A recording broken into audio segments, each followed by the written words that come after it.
Everyone, welcome back to my YouTube channel. তো আজকে একটা নতুন রেসিপি নিয়ে চলে আসলাম, নিরামিষ কাঁঠাল রেসিপি। তো আমার ভিডিওটা যদি ভালো লাগে অবশ্যই কমেন্টে জানিও, লাইক শেয়ার সাবস্ক্রাইব করতে একদম ভুলো না। তো আজকে ভিডিওটা আমি শুরু করলাম, দেখতে থাকো, স্কিপ না করে পুরো ভিডিও। এটা আস্ত কাঁঠাল আমি আধা করে দিয়ে দিয়েছি। দিয়ে দিব সর্ষের তেল, হলুদ, এখানে আদা টুকরো করে নিয়েছি, আর এখানে কাঁচা লঙ্কা দিয়েছি 4টা, টমেটো একসাথে আমি একটা পেস্ট বানিয়ে নেব।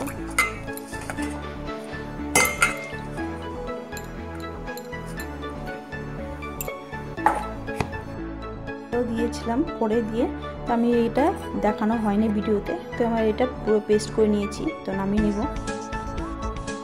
কাঁঠালটা আমার সিদ্ধ হয়ে গেছে, এখন আমি ঠান্ডা হলে কেটে নেব।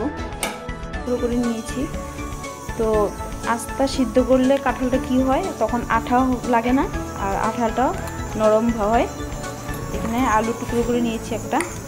তো এখানে কড়াই বসে দিয়েছি, দিয়ে দিব তেল।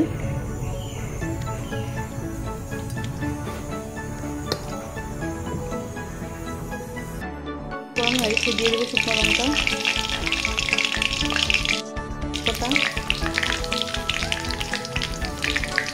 আর দিয়ে দিব গোটা জিরে।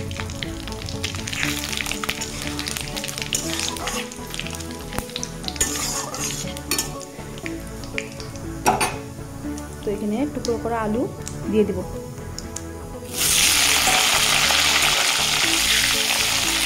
আলুটাকে আমি লাল লাল করে ভেজে নেব। আলুগুলো ভাজা হয়ে গেছে, এখন আমি দিয়ে দিব কাঁঠাল দিয়ে দিব নুন, হলুদ। তো ভালোভাবে ভেজে নেব। তো নিরামিষ কাঁঠাল এইভাবে একবার বানিয়ে দেখো, খুবই দারুণ হয় খেতে।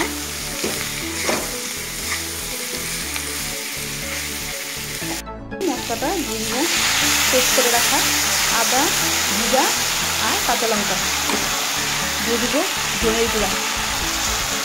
তো এদিকে আমি মশলাটাকে ভালোভাবে মিক্স করে কষিয়ে নেব কাঁঠালের সাথে।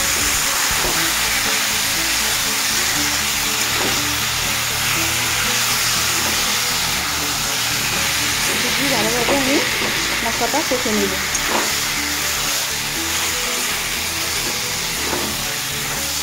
তো মিষ্টিটা দিয়ে আমি একটু জল দিব।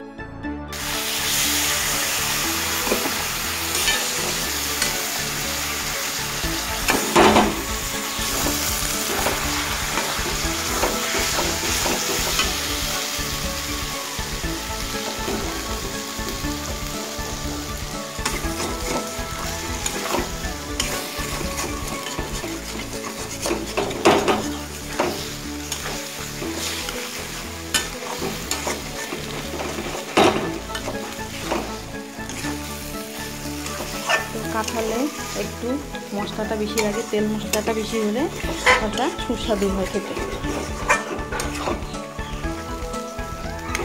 কি সুন্দর হয়েছে কালারটা দেখো। এখানে আমার ফেটিয়ে রাখা টক দই দিয়ে দিব। তো নিরামিষ কাঁঠাল তরকারিতে একটু দই দিলে খুবই ভালো হয়।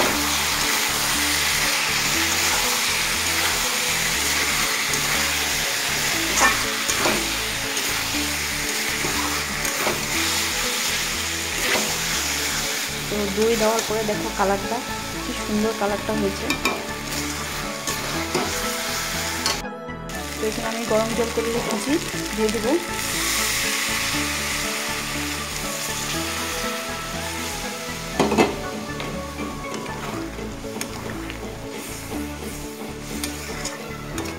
তো মাখা মাখা হবে, তো বেশি একটু ঝোল দেবো না আমি।